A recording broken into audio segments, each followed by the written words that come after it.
Class 12 history के chapter number 1 के notes के बारे में, ईंटें, मनके और अस्थियाँ।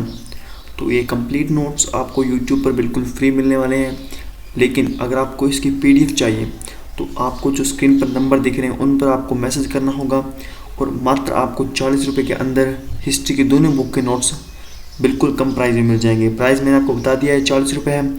यह नोट्स कंप्लीट हैंड राइटन है और कंप्लीट चैप्टर्स के हैं। तो पहले हम इनका रिव्यू देखते हैं। यूट्यूब पर अगर कोई चाहता है कि हम नोट्स नहीं खरीद सकते तो वो यूट्यूब पर हमारी क्लासेस आने वाली हैं तो उन्हें हाथ से उतार सकता है। अगर किसी को लगता है कि हम हाथ से नहीं उतार सकते तो हमसे PDF खरीद सकते हैं। मैं फिर से बता दूँ, हमारे स्क्रीन पर नंबर दिए गए हैं, उन पर आप व्हाट्सएप पर जाकर मैसेज कर दीजिएगा। तो चलिए वीडियो करते हैं स्टार्ट। हमारा चैप्टर है ईंटें, मनके और अस्थियाँ। ईंटें, मनके और अस्थियाँ। तो हम सबसे पहले पढ़ते हैं हड़प्पा सभ्यता। इसमें एक समरी दी गई है। देखो, सबसे पहले हमने क्लास 11 में मेसोपोटामिक सभ्यता के बारे में पढ़ा था, जो कहाँ थी। मेसोपोटामिक सभ्यता इराक में थी। मेसोपोटामिक सभ्यता, मिस्र की सभ्यता और भी अन्य सभ्यताएं हैं, लेकिन हमें कोई हड़प्पा सभ्यता के बारे में कोई विशेष जानकारी नहीं थी। तो उसके बाद यह ज्ञात हुआ कि हड़प्पा जैसी सभ्यता भी कोई अस्तित्व में थी। हड़प्पा सभ्यता को सिंधु घाटी सभ्यता के नाम से भी जाना जाता है। ये बहुत इंपॉर्टेंट टॉपिक है, पॉइंट है कि सिंधु घाटी सभ्यता को, हड़प्पा सभ्यता को सिंधु घाटी सभ्यता के नाम से भी जाना जाता है। हड़प्पा एक पूरा स्थल है जो इस सभ्यता का सबसे पहले खोजा गया स्थल है। तो हम शुरुआत करते हैं छोटी सी स्टोरी से। इस स्टोरी को मैं आपको एक समरी दे देता हूँ, समझा देता हूँ आपको, ठीक है। स्टोरी में क्या होता, लगभग 160 साल पहले पंजाब का लगभग 30% भाग भारत में और लगभग 70% भाग पाकिस्तान में है वर्तमान में। तो पहली बार वहाँ रेलवे बिछाई जा रही थी और कुछ स्थानों पर खुदाई का कार्य चल रहा था। तो उत्खनन के दौरान इंजीनियरों को अचानक हड़प्पा पूरा स्थल मिला, वहाँ बहुत सारी ईंटें मिली। इन्होंने उन्हें खंडर समझ लिया और जो ईंटें थी उनको वहाँ से उखाड़कर अपने रेलवे लाइन के ऊपर बिछाने के लिए काम में लिया गया। वह ये नहीं समझ पाए कि यहाँ कोई कोई सभ्यता थी, उन्होंने लगा ये खंडर है। तो हम अगला टॉपिक पर बात करते हैं हड़प्पा सभ्यता की खोज, कि हड़प्पा सभ्यता की खोज कैसे हुई। हड़प्पा सभ्यता की खोज सर जॉन मार्शल के नेतृत्व में दयाराम साहनी के द्वारा की गई थी। हड़प्पा नामक स्थान पर 1921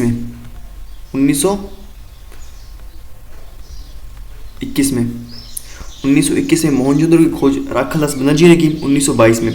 तो ये दोनों ही बहुत इम्पोर्टेंट पूरा स्थल है।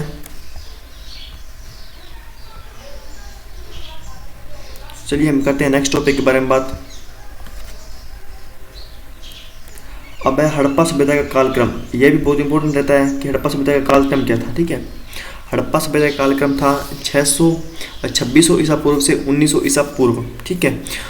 तो इसके हम बात करते हैं कि हड़प्पा सभ्यता की खोज कैसे हुई। तो 1921 में दयाराम साहनी ने हड़प्पा नामक स्थल की खुदाई करवाई और हड़प्पा की मोहरें खोज ली।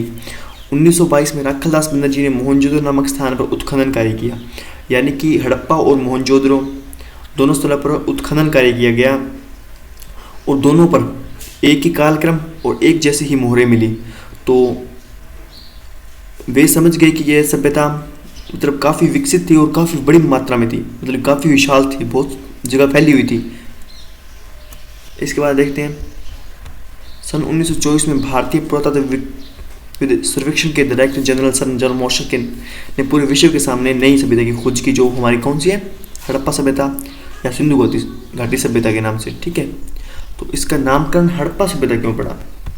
देखिए, ये तो एक सिंपल सी बात है कि हड़प्पा क्यों रखा गया, क्योंकि सबसे पहले खोजा गया स्थल कौन सा था, हड़प्पा था, इसलिए इसका नाम क्या पड़ गया, हड़प्पा सभ्यता। तो अब हमारी दूसरी बात है कि इसे सिंधु घाटी सभ्यता क्यों कहा जाता है।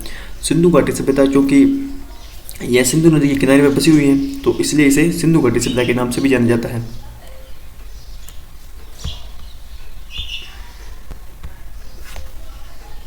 अब हम करते हैं नेक्स्ट टॉपिक में बात कि हड़प्पा सभ्यता में निर्वाह के क्या तरीके थे, कि वहाँ के लोग क्या करते थे। तो वहाँ के लोग कृषि करते थे, पशुपालन करते थे, व्यापार करते थे और शिकार भी करते थे। तो एक एक करके हम सब टॉपिक्स को पढ़ते हैं, ठीक है।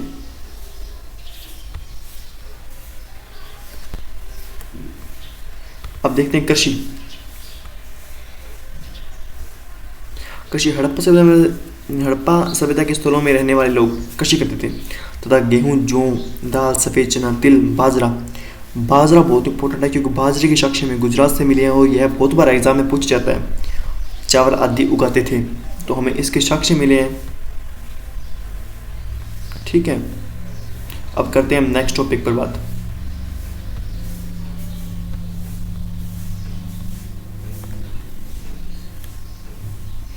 अब आता है पशुपालन। हड़प्पा स्थलों से जानवरों की हड्डियां प्राप्त हुई हैं। इससे पता चलता है कि यहाँ के लोग जानवरों को पाला करते थे, यानी ये पशुपालन भी किया करते थे। अब हमारा नेक्स्ट टॉपिक है व्यापार। क्या ये लोग व्यापार करते थे? तो मैं आपको बता दूं कि ये व्यापार करते थे। इस सभ्यता के लोग मवेशी, भेड़, बकरी, भैंस, सूअर पालन करते थे तथा उनका व्यापार भी करते थे और भी अन्य वस्तुओं का व्यापार करते थे। नेक्स्ट टॉपिक शिकार। इस सभ्यता के लोग मछली और पक्षियों का शिकार करते थे तथा यहाँ पक्षियों की हड्डियां भी मिली हैं। इससे अनुमान लगाया गया कि हड़प्पा निवासी जानवरों को मांस भी खाते थे, ठीक है। तो हड़प्पा क्षेत्र में कृषि प्रौद्योगिकी कैसी थी? हड़प्पा में वर्षभ यानी बैल की जानकारी मिलती है।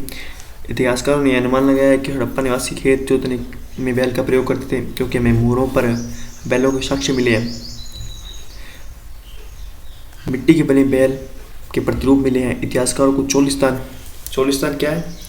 ये थार का रेगिस्तान, जो राजस्थान का थार का रेगिस्तान है, जो हम राजस्थान में जो थार का रेगिस्तान कहते हैं और उसे पाकिस्तान में चोलिस्तान के नाम से जाना जाता है। और बनावली हरियाणा से तो इससे अनुमान लगाया गया है कि खेतों में हल के द्वारा जुताई की जाती थी और एक दो अलग अलग फसलें उगाई जाती थी। तो हमें दो प्रकार की फसलों के साक्ष्य मिले हैं कालीबंगा राजस्थान, ठीक है। आगे देखते हैं। लोग लकड़ी के हत्थों से बनाएंगे पत्थर के फलकों का प्रयोग फसल कटाई के लिए करते थे। अफगानिस्तान में शोरतुगई से नहरों के सबूत मिले हैं। तो यह भी बहुत बड़ा इंपॉर्टेंट टॉपिक है कि हमें नहरों के साक्ष्य कहाँ से मिले हैं या सबूत कहाँ से मिले हैं। तो हमें नहरों के साक्ष्य अफगानिस्तान से मिले हैं। धोलावीरा में जलाशय के प्रमाण मिले हैं। धोलावीरा कहाँ है? गुजरात में, ठीक है। हड़प्पा सभ्यता में क्षेत्रीय विस्तार। तो इसका क्षेत्रीय विकास त्रिकोणाकार में था। तो देखिए इधर वाली साइड मांदा या मांडा, सूत की गंड और बलूचिस्तान, पाकिस्तान की तरफ है आलमगिरी, यहाँ गया फिर हिंडन नदी, नेमाबाद महाराष्ट्र, नदी गोदावरी। तो ये आप याद रख सकते हैं। हम नेक्स्ट बात करते हैं मोहनजोदड़ो, ठीक है। हड़प्पा सभ्यता एक नगरीय सभ्यता थी। इस सभ्यता का सबसे अनूठा पहलू शहरी केंद्रों का विकास था। यहाँ पर इनको शहरों को नियोजन बहुत अच्छे तरीके से, ज़बरदस्त तरीके से किया गया था। सबसे पहले खोजा गया स्थल हड़प्पा था, लेकिन सर्वाधिक प्रसिद्ध और फेमस पूरा स्थल था वो था मोहनजोदड़ो। हड़प्पा संस्कृति के दो महत्वपूर्ण केंद्र हैं, हड़प्पा और मोहनजोदड़ो। सेकंड आता है हमारा पूरा स्थल किसे कहते हैं? ऐसे स्थल जहाँ पर औजार, बर्तन, मृदभांड, इमारत तथा इनके अवशेष मिलते हैं। इनका निर्माण यहाँ रहने वाले लोगों ने किया था जिन्हें छोड़कर वे काफ़ी हजारों साल पहले चले गए थे।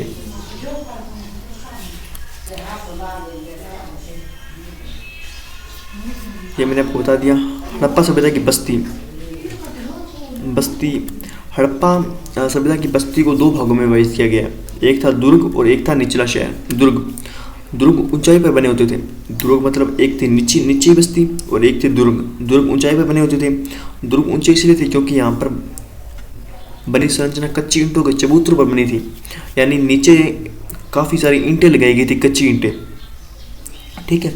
और तुम्हारा थर्ड पॉइंट है दुर्ग के चारों तरफ से दीवार का घेरा गया था, मतलब कि दीवार को घेरा गया था उसकी सुरक्षा के लिए। नेक्स्ट टॉपिक, यह बहुत इंपॉर्टेंट टॉपिक है कि हमें मालगोदाम मिला है। मालगोदाम यानी ये किसी चीज़ का स्टॉक रखते हैं, जैसे कि अन्न हो गया, चावल हो गया, गेहूँ और वैसे पदार्थों को हम स्टॉक रखते थे। इसका निचला हिस्सा ईंटों से बना हुआ था। मालगोदाम के बारे में पढ़ लिया। तो अगला नेक्स्ट टॉपिक है हमारा विशाल स्नानघर। यह आंगन में बना एक आयताकार विशाल जलाशय था जो चारों ओर से एक गिलियार से घिरा हुआ था। संभवतः इसका उपयोग अनुष्ठान के स्नान के लिए किया जाता था। क्योंकि ये कहाँ बना हुआ था, ये दुर्ग में बना हुआ था। तो लोगों का यह मानना था कि यह अनुष्ठान या पूजा पाठ के लिए कोई मतलब जो अमीर व्यक्ति थे वो इसमें स्नान किया करते थे या इसका उपयोग अनुष्ठान के लिए किया जाता था। अब हम पढ़ते हैं निचले शहर के बारे में। एक निचला शहर,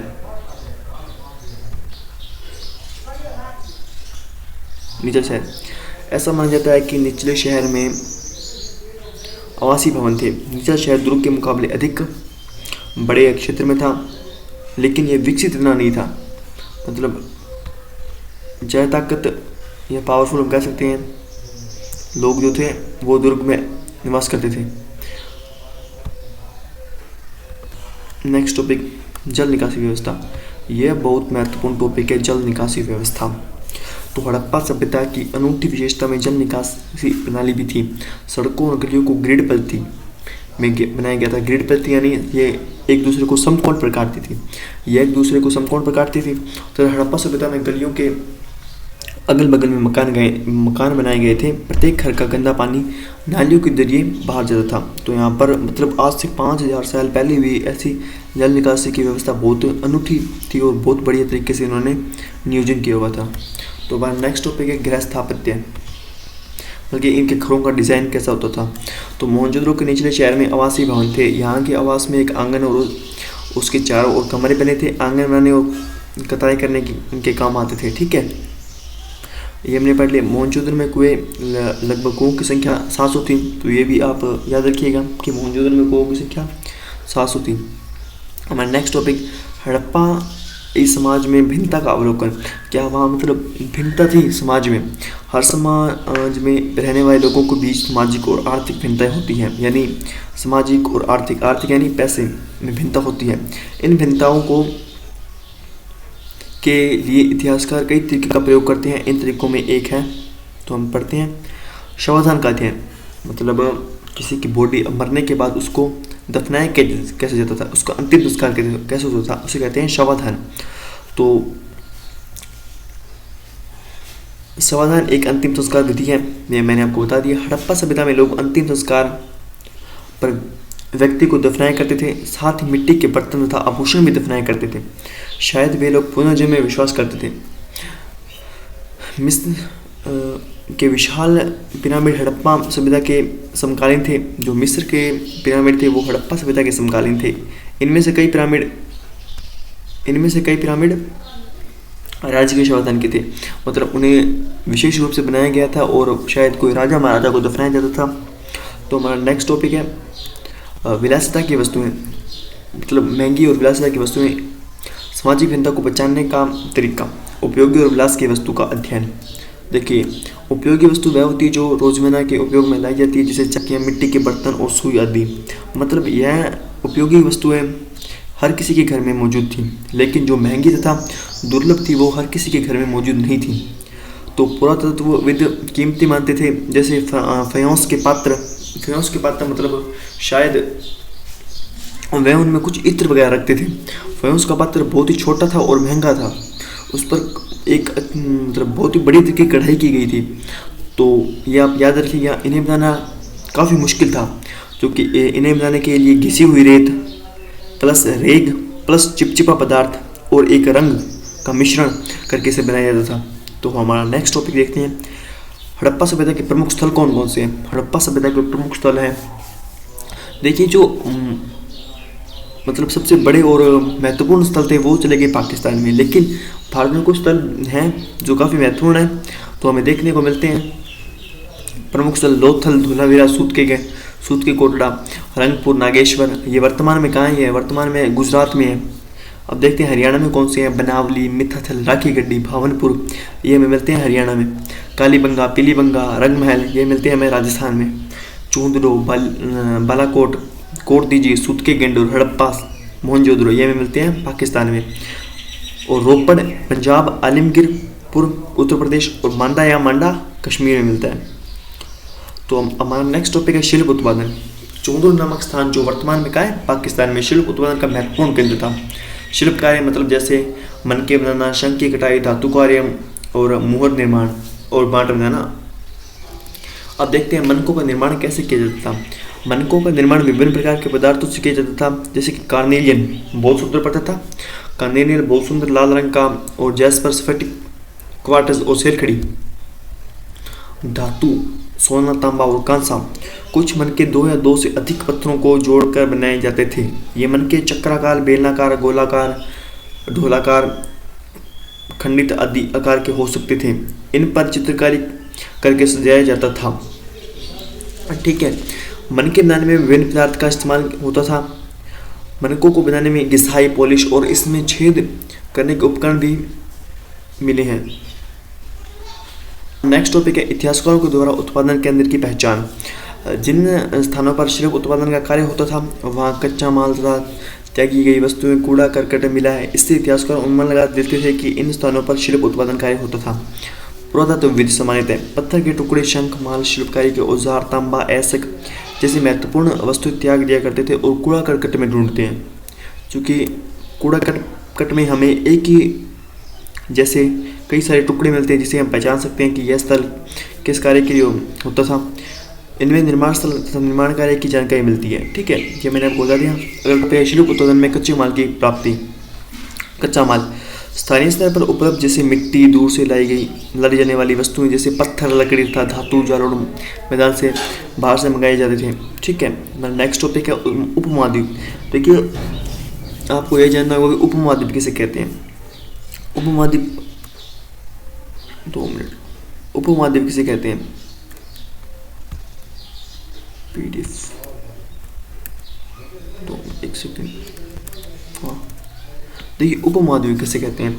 ऐसा महाद्वीप जहाँ विभिन्न प्रकार की स्थलाकृतियाँ, मृदाएँ, जलवायु, जानवर, पेड़ पौधे पाए जाते हैं वो उपमहाद्वीप कहलाता है। भारत एक उपमहाद्वीप है, पाकिस्तान भी उपमहाद्वीप है। ठीक है, हड़प्पावासी शिल्प उत्पादन के लिए कच्चा माल प्राप्त करने के कई तरीके अपनाते हैं। नागेश्वर और बालाकोट से शंख मिल जाता था। लोथल से कार्नेलियन पत्थर मिलता था। सेलखड़ी दक्षिण राजस्थान और उत्तरी गुजरात से मिलता था। राजस्थान के खेजड़ी से तांबा, दक्षिण भारत से सोना। ठीक है, तो मैंने ये आपको बता दिया। और क्या मतलब सुदूर क्षेत्रों में संपर्क, मतलब इनका व्यापार क्या हमारे देश तक ही सीमित था। तो चलिए इसे हम जानने का प्रयास करते हैं। हाल ही के कुछ वर्षों में कुछ पुरातत्व खोज से ज्ञात हुआ है कि तांबा ओमान से भी लाया जाता था। ओमान एक देश है जिसे हम आज के समय में मगान के नाम से जानते हैं। कि तांबे तथा हड़प्पाई पुरावस्तु दोनों में निकेल के अंश मिले हैं। एक हड़प्पाई मध्य भांड मिला है जिसके ऊपर काली मिट्टी की एक मोटी परत चढ़ी हुई है जो ओमान से प्राप्त हुई है। ठीक है, मोहर और मुद्रांकन, अब इसे समझते हैं। मोहर और मुद्रांकन का प्रयोग लंबी दूरी के संपर्क को आसान बनाने के लिए होता था। मतलब एक ये विशिष्ट प्रकार की मोहर का उपयोग करते थे। उदाहरण, किसी स्थान से भरे थैले में एक स्थान से दूसरे स्थान पर भेजा जाता था तो उसकी सुरक्षा का ध्यान रखा जाता था। थैले के मुख पर गीली मिट्टी लगाकर वहाँ पर एक मोहर का ठप्पा दिया जाता था और उसे ऊपर से रस्सी से बांधा जाता था ताकि इसे कोई खोल ना सके और उसकी सुरक्षा का पूरा ध्यान रखा जाता था। अब हम पढ़ते हैं हड़प्पाई लिपि। हड़प्पाई लिपि कौन सी थी? चित्रात्मक लिपि थी। इसे हम पढ़ नहीं सकते। दाईं से बाईं ओर लिखी जाती थी। 375 से 400 शब्द के बीच मिली है। यह लिपि दाईं से बाईं लिखी जाती थी, मैंने आपको बता दिया। हड़प्पाई लिपि एक रहस्यमय लिपि है, इसलिए कहलाती है क्योंकि इसे लिपि को आज तक कोई पढ़ नहीं सका है। अब हम बात करते हैं बाट चरक नामक पत्थर से बनाए जाते थे। छोटे बाटों का प्रयोग आभूषण और मनकों को तोलने के लिए किया जाता था। धातु से बने तराज के पलड़े भी मिले। तो अब हम करते हैं बाट के बारे में बात। बाट चरक नामक पत्थर से बनाए जाते थे। छोटे बाटों का प्रयोग आभूषण और मनकों को तोलने के लिए किया जाता था। धातु के बने तराज के पलड़े भी मिले हैं। यह बाट देखने में बिल्कुल साधारण लगते हैं। इन पर किसी की तरह के निशान नहीं बनाया गया है। हड़प्पाई संस्कृति में शासन। कई लोगों का मानना है कि यहाँ पर एक राजा हुआ करता था। तो हम देखते हैं क्या बात हुई यहाँ पर। हड़प्पा संस्कृति में शासन था, इसके बारे में अधिक ज्ञात नहीं है, लेकिन अनुमान है कि इस सभ्यता में जटिल कानून थे क्योंकि हड़प्पा सभ्यता की वस्तुओं में एक रूपता दिखाई देती है। मतलब काफ़ी सारी ऐसी वस्तुएं जो एक जैसे समान थी और काफ़ी विशाल थी, तो सभी स्थानों पर लगभग एक जैसी वस्तुएं मिलती थी। जैसे मोहरे, बाट, मनके, ईंटें, ये सभी अलग अलग स्थानों से मिली, लेकिन सब में एक रूपता दिखाई देती है। प्रासाद तथा शासक, ये बहुत बड़ा मतलब बहुत इंपॉर्टेंट टॉपिक है, आप नोट कर लीजिएगा अपने कॉपी में जरूर से। मोहनजोदड़ो में एक विशाल भवन मिला है जिसे प्रसाद की संज्ञा दी गई है। मतलब एक विशाल भवन मिला है मोहनजोदड़ो में जिसे प्रसाद की संज्ञा दी गई है, लेकिन यहाँ से कोई भव्य वस्तु नहीं मिली है। एक पत्थर की मूर्ति को पुरोहित चर्चा का नाम दिया गया है, लेकिन इसके विश्वसनीय प्रमाण नहीं मिले हैं। नेक्स्ट टॉपिक है पुरातत्वविद। कुछ पुरातत्वविद कहते हैं कि हड़प्पा सभ्यता में शासक नहीं थे, ये सभी की स्थिति समान थी। कुछ पुरातत्वविदों का मानना है कि हड़प्पा सभ्यता में एक से अधिक शासक थे, जैसे मोहनजोदड़ो है हड़प्पा में। हड़प्पा सभ्यता का पतन और अंत कैसे हो गया? तो हम जानते हैं कि इतनी बड़ी सभ्यता, मतलब इतने विकासशील लोग थे यहाँ पर, तो इनका अंत कैसे हो गया, ये छोड़कर कैसे चले गए? तो जानने का प्रयास करते हैं। पहला प्रमुख कारण है, हो सकता है बाढ़ आ गई हो। दूसरा हो सकता है कि सिंधु नदी का मार्ग बदल गया, इस कारण भूकंप, जलवायु परिवर्तन हो सकता है, आर्यों ने आक्रमण कर दिया होगा, या वनों की कटाई कर दी। ठीक है, अब देखते हैं कनिगम कौन था। कनिगम कौन था? कनिगम भारतीय पुरातत्व सर्वेक्षण विभाग का पहला 1815 में डायरेक्टर जनरल बना था। अलेक्जेंडर कनिगम का भारतीय पुरातत्व का जनक भी कहा जाता है। तो इसको आप जरूर से याद रखिएगा कि भारतीय पुरातत्वविद का जनक किसे कहा जाता है। कनिगम ने 19वीं शताब्दी के मध्य में पुरातत्व खनन आरंभ किया। नेक्स्ट टॉपिक, कनिगम का भ्रम। जब इनको अंग्रेज अधिकारी ने जब हड़प्पाई मोहर दिखाई, तो कनिगम यह नहीं जान पाए कि ये मोहरें कितनी पुरानी है। वे उसके महत्व को समझ नहीं पाए कि मोहरें कितनी प्राचीन हैं। कनिगम ने यह सोचा कि यह मोहर भारतीय इतिहास का प्रारंभ गंगा घाटी में पनपे शहरों से संबंधित है, जब यह मोहरें गंगा घाटी के शहरों से भी पहले की थी। मतलब यह कालक्रम या कालखंड नहीं समझ पाए, क्योंकि उन्हें लगा कि यह गंगा घाटी में जो नए लोग यहाँ रहने लगे हैं, ये इसी काल की है। तो अब देखते हैं उत्खनन तकनीक। सामान्य तौर पर सबसे नीचे के स्तर पर किसी पर मिली वस्तुएं प्राचीनतम मानी जाती हैं। मतलब जिसका स्थल, मतलब जितनी जमीन में गहरी होगी वो उतनी ही शायद प्राचीन मानी जाती है, और सबसे ऊपरी स्तर पर मिली वस्तुएं नवीनतम मानी जाती हैं। इसके आधार पर वस्तुओं का कालखंड निर्धारित किया जाता था। ठीक है, तो अपन देखते हैं R.M. व्हीलर के बारे में। R.M. व्हीलर कौन थे? व्हीलर 1944 में भारतीय पुरातत्वविद सर्वेक्षण के डायरेक्टर जनरल बने। तो आप है ना, हमारे तीन जनरल हुए थे, sir John Marshall, R.M. Wheeler और कनिगम। इनके बारे में आप जरूर से याद रखिएगा। तो कि उन्होंने उत्खनन की समस्या का निदान किया था। ठीक है, अब देखते हैं धार्मिक मान्यता कि धार्मिक मान्यता क्या थी। ठीक है,